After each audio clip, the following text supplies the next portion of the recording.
Em nome do Pai, do Filho e do Espírito Santo. Amém. A graça de nosso Senhor Jesus Cristo, o amor do Pai e a comunhão do Espírito Santo esteja com todos vocês. Respondamos e contigo também. Amados irmãos, novamente estamos aqui, distantes, mas ao mesmo tempo próximos, graças aos recursos da moderna tecnologia. E aqui neste recinto da capela, eu quero vos trazer novamente um assunto, a continuidade de um assunto que prometi que nós daríamos continuidade, sobre a natureza da igreja, o significado da palavra igreja. Eu não vou me deter nos pontos mais complexos e vou saltar mais ou menos os 3 pontos. E vou me deter na igreja definida como, muito bem definida por Paulo, como a igreja, o corpo de Cristo. Vejamos o que o apóstolo Paulo fala sobre a natureza da igreja. Foi a expressão utilizada por Paulo e é sem dúvida uma das melhores e mais ricas metáforas para caracterizarmos a verdadeira natureza da igreja de Cristo. Leamos separadamente alguns textos. Ora, vós sois o corpo de Cristo e seus membros em particular. Primeira carta de São Paulo aos Coríntios, capítulo 12, versículo 27. Outra interpretação. Assim nós, que somos muitos, somos um só corpo em Cristo. Carta de São Paulo aos Romanos, capítulo 12, versículo 5.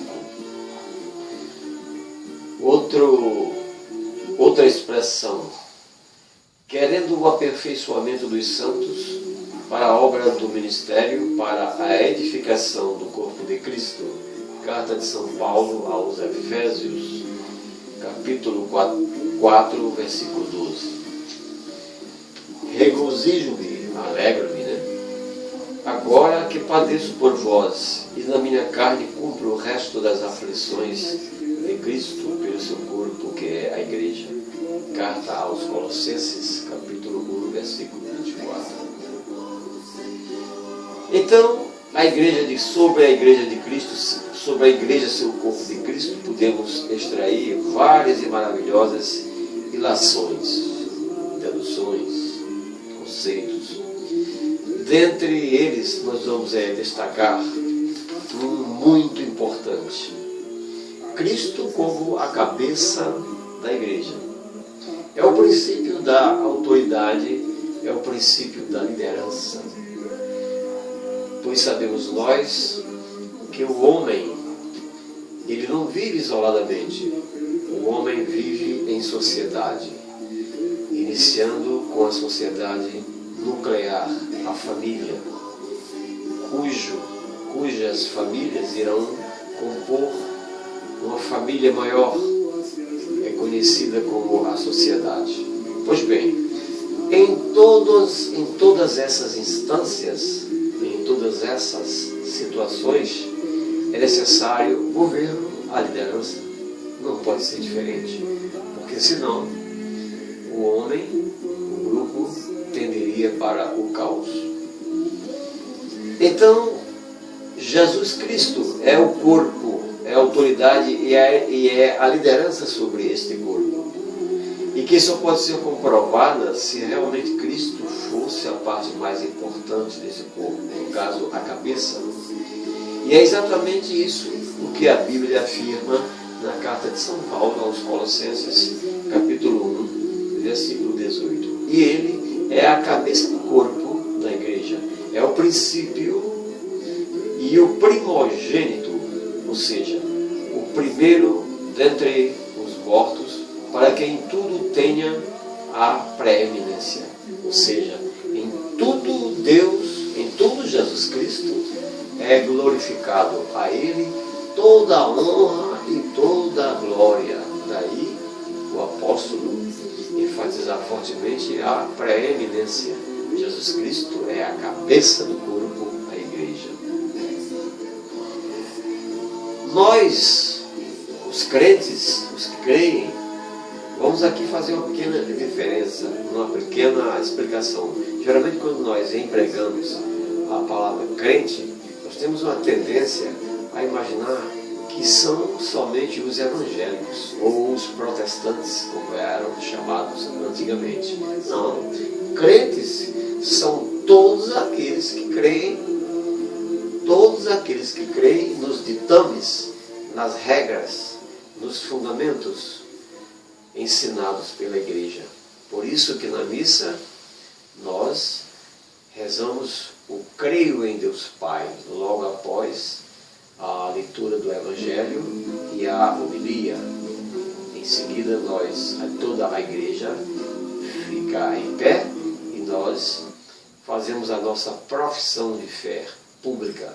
Creio em Deus Pai Todo-Poderoso. Então, creio, portanto, somos crentes. Porque assim como o corpo é um e tem muitos membros, e todos os membros, sendo muitos, são um só corpo, assim é Cristo também. Isso está contido na primeira carta de São Paulo aos Coríntios, capítulo 12, versículo 12. Sendo os salvos deste corpo, são sustentados pela cabeça, que é Cristo, pois Ele é a fonte da igreja e sobre ela tem a primazia. Ou seja, Jesus tem a primazia sobre a igreja. O corpo de Cristo, a igreja, Ele sendo a cabeça, então a primazia, Ele ocupa o lugar principal, o lugar de honra, a preeminência de Jesus Cristo, ou seja, Ele é o sumo sacerdote. Porque nele foram criadas todas as coisas que há nos céus e na terra, visíveis e invisíveis, sejam tronos, sejam dominações, sejam principados, sejam potestades. Tudo foi criado por Ele e para Ele. E Ele é antes de todas as coisas, e todas as coisas subsistem por Ele. E Ele é a cabeça do corpo da igreja, é o princípio e o primogênito dentre os mortos, para que em tudo tenha preeminência. Carta de São Paulo aos Colossenses, capítulo 1, versículos de 15 a 18. Assim sendo, irmãos, após estas explicações, esperamos que isto tenha ficado bastante claro em nossas consciências. Porque nós temos uma tendência como humanos a nos apegarmos a pessoas. Nós temos uma tendência a personificar pessoas, líderes, e muitas vezes os exaltamos de uma forma, até de uma certa forma exagerada, a ponto de esquecermos aquele que é a principal razão da nossa fé. É a razão da nossa fé, do nosso viver. Cristo, Senhor, Jesus, nosso Salvador. Evidentemente que ao longo dos anos a igreja vai assumindo formatos diferentes, considerando o contexto, o tempo, a mentalidade, de acordo com os costumes das épocas, né? E nessa linha do tempo estão registrados as histórias dos heróis da igreja, dos santos e santas da igreja, os quais a igreja os mantém listados, elencados, e como eles e elas foram exemplos exemplos a ser seguidos por todos nós serão sempre citados. Foram elevados à dignidade de santos aos altares da igreja. E por isso que nós, católicos, nós devemos, na medida do possível, ir conhecendo os santos.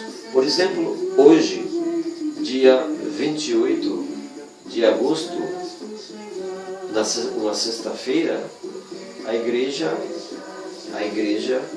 traz a memória de Santo Agostinho, bispo e doutor da igreja.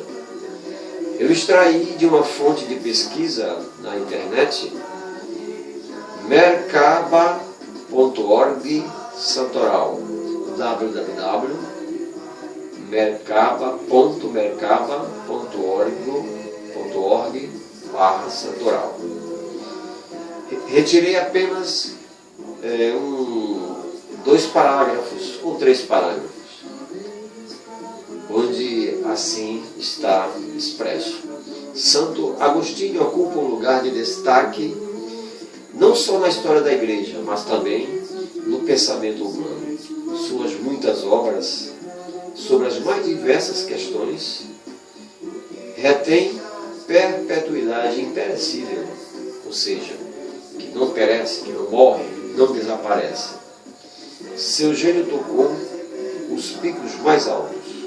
O que ele escreveu sobre a liberdade, a graça, a alma, Deus, a providência, o amor, a justiça, o bem e o mal, a fé, a justificação e a competição na Trindade e na vida abençoada, a ordem e o pecado, etc., etc.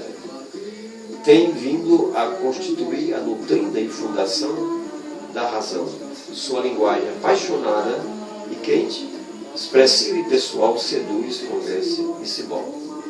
Daí a razão pela qual a igreja, o calendário litúrgico da Igreja Católica de Roma, destaca o lugar de honra para Santo Agostinho. E assim, amados irmãos, com este preâmbulo, nós avançamos um pouquinho para entendermos o significado da igreja. Então é preciso que fique bem claro: Jesus Cristo é a cabeça do corpo, que é a igreja, e nós, todos nós, somos membros deste corpo místico de Cristo. Daí a necessidade dos padres, dos pastores, exortarem, relembrarem permanentemente, insistirem permanentemente neste valor real e divino centrado na pessoa de nosso Senhor Jesus Cristo, o caminho, a verdade e a vida. E assim, amados irmãos, nós vamos deixar para o segundo encontro tratar sobre a união e a reciprocidade.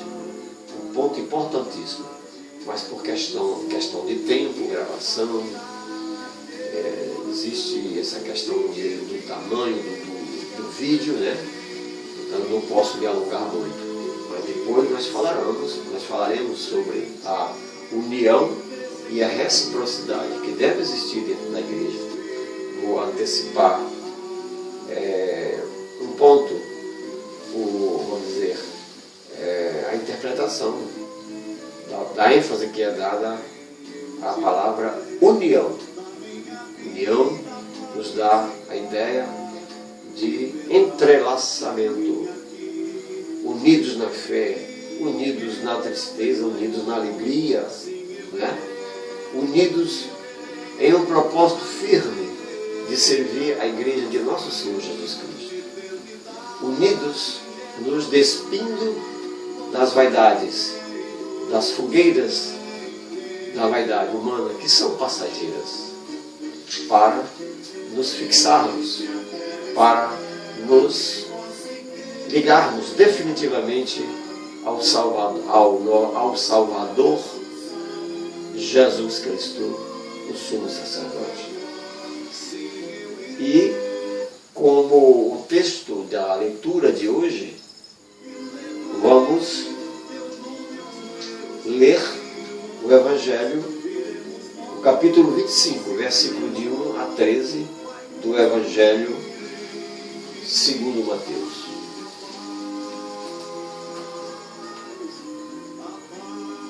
O Senhor esteja convosco, respondamos, Ele está no meio de nós.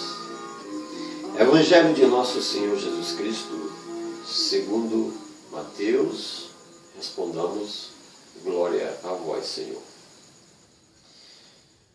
A parábola das 10 virgens.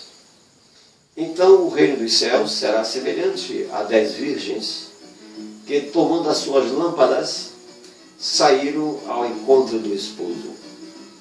E 5 delas eram prudentes, e 5 eram, digamos, negligentes. Aqui no Evangelho, aqui na Bíblia, é colocada a palavra loucas, mas entendemos como negligentes.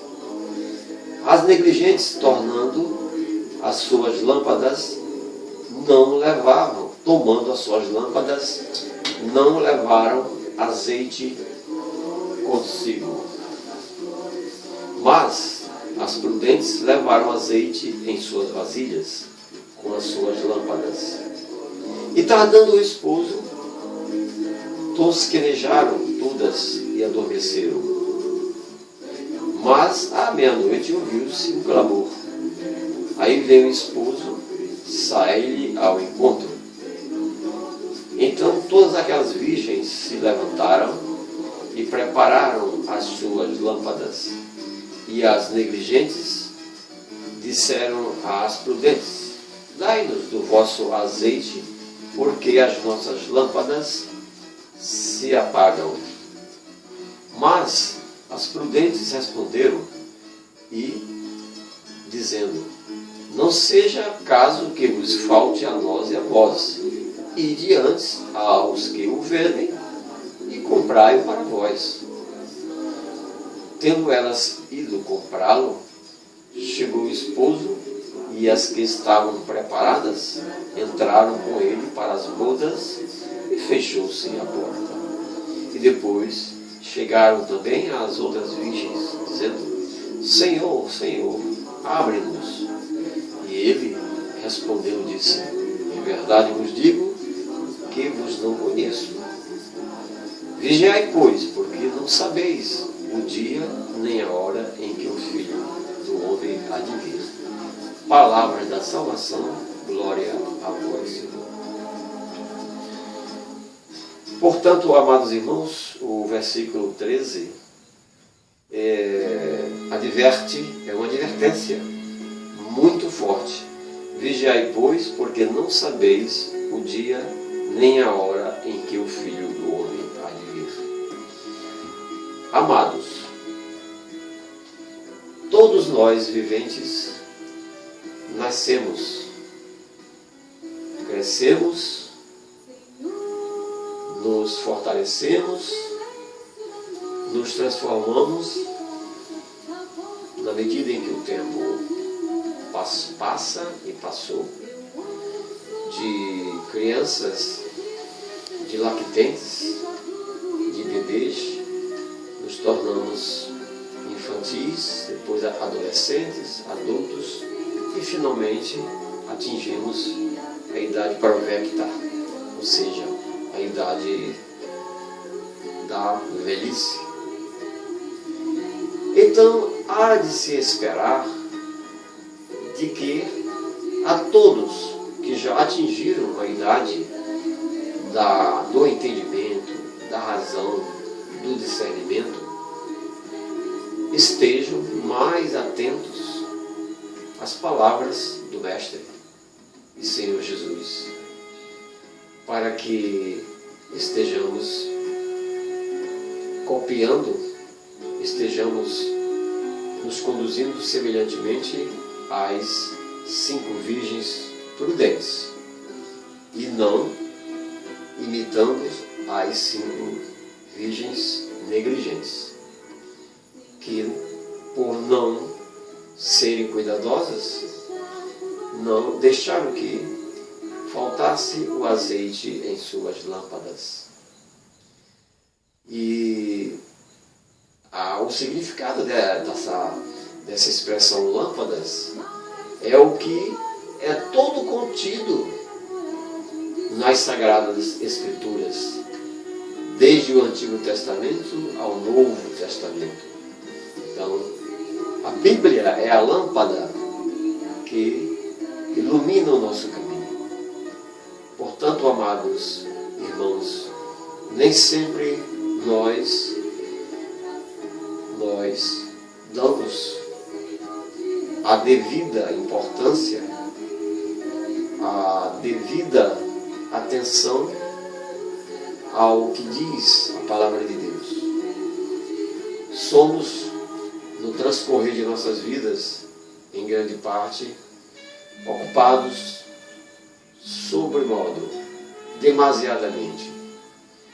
Os desafios da vida, as necessidades para a nossa manutenção, as necessidades para a obtenção do trabalho, do dinheiro, para que possamos adquirir os bens necessários ao nosso conforto e à nossa existência. Enfim, tudo isso é perfeitamente natural e compreensível, porque já desde o princípio nós fomos advertidos que pelo pecado, pela desobediência dos primeiros viventes, nós teríamos que sobreviver com o suor do nosso trabalho. Então não há absolutamente nada que possa nos surpreender. Devemos sim trabalhar para o nosso sustento, trabalhar para o conhecimento, estudar, buscar permanentemente o conhecimento, buscar permanentemente reter em nossa memória permanentemente os bons conselhos recebidos de nossos pais, a fim de que possamos nos tornar pessoas capazes de entender e compreender o que a palavra de Deus diz para cada um de nós no contexto de nossas vidas. Portanto, o versículo 13 é fortemente persuasivo, pois assim enfatiza: vigiai, pois, porque não sabeis o dia nem a hora em que o Filho do Homem há de vir. Assim, amados irmãos, precisamos nos disciplinar, precisamos nos educar para o conhecimento de Deus, porque sem Deus o homem não se educa.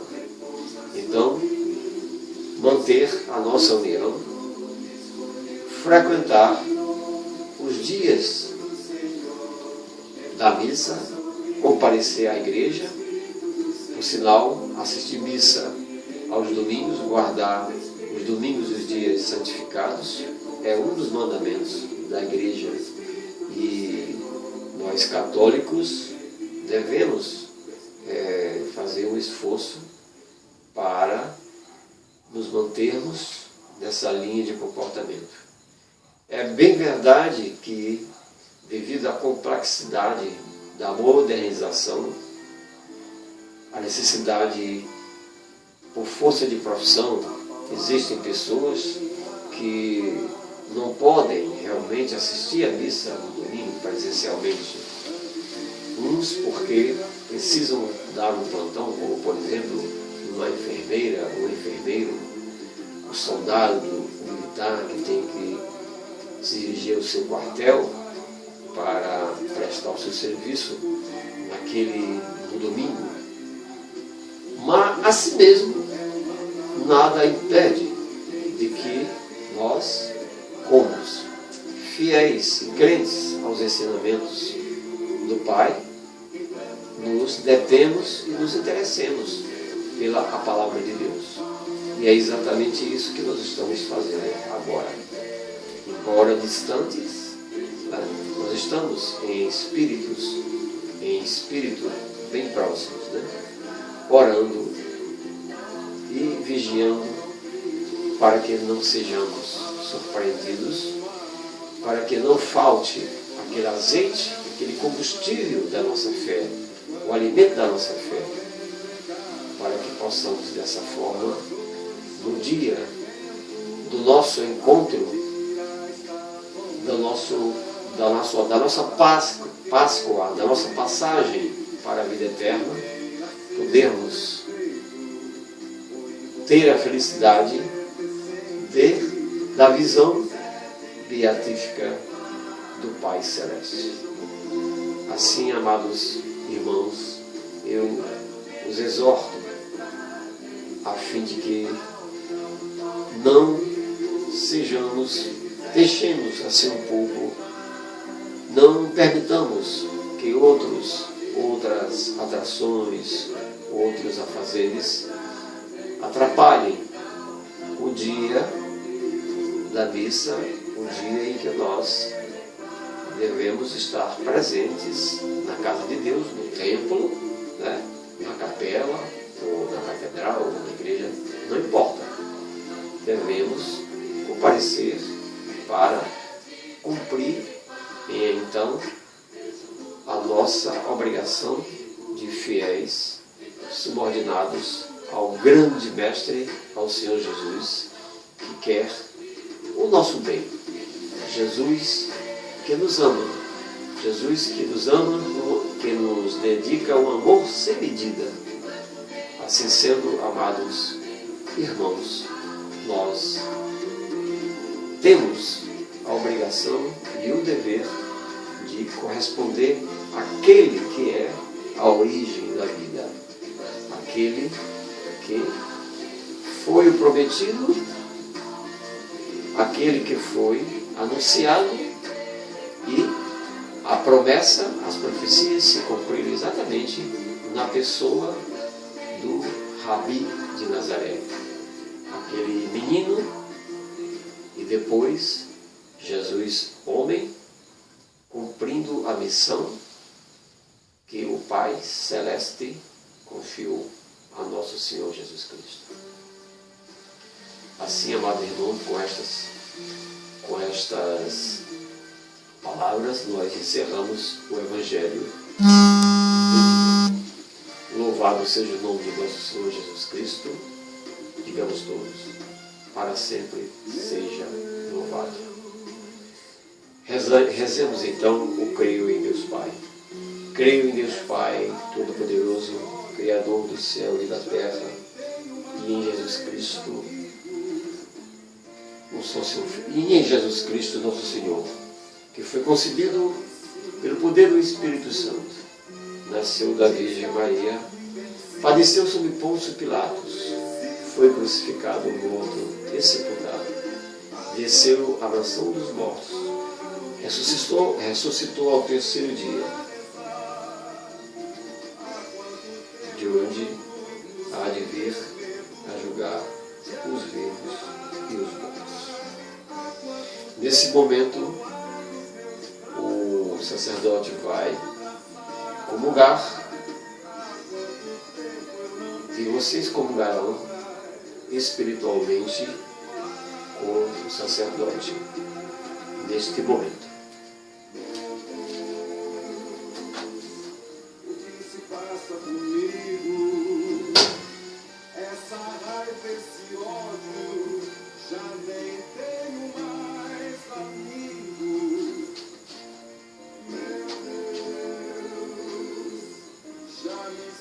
Cordeiro de Deus, que tirais os pecados do mundo, tende piedade de nós. Cordeiro de Deus, que tirais os pecados do mundo, tende piedade de nós. Cordeiro de Deus, que tirais os pecados do mundo, dai-nos a paz. Felizes os convidados para a ceia do Senhor. Eis o Cordeiro de Deus, aquele que tira os pecados do mundo. digamos: Senhor, eu não sou digno que entreis em minha morada, mas dizei a sua palavra, e a minha alma e as nossas almas serão salvas. O corpo de Cristo. Amém.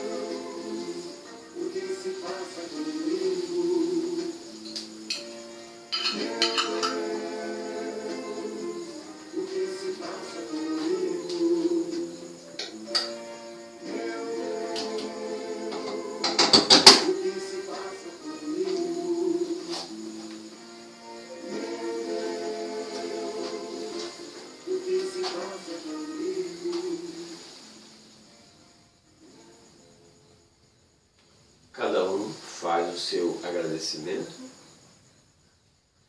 agradecendo a Deus, Pai Todo-Poderoso, as bênçãos e as graças que recaíram sobre nós, rogando a Deus a proteção para as nossas famílias, para os nossos filhos, para que os malefícios do mundo, para que os males, os perigos da vida sejam desviados de todos os nossos amados entes queridos.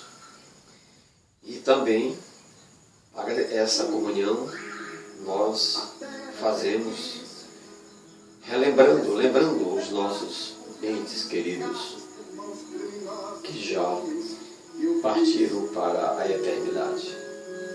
Pais, parentes, amigos, enfim, cada um sabe endereçar a sua petição a Deus em favor de nossos entes queridos.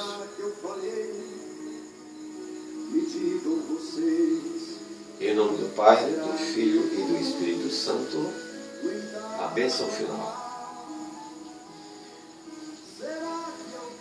O Senhor vos abençoe.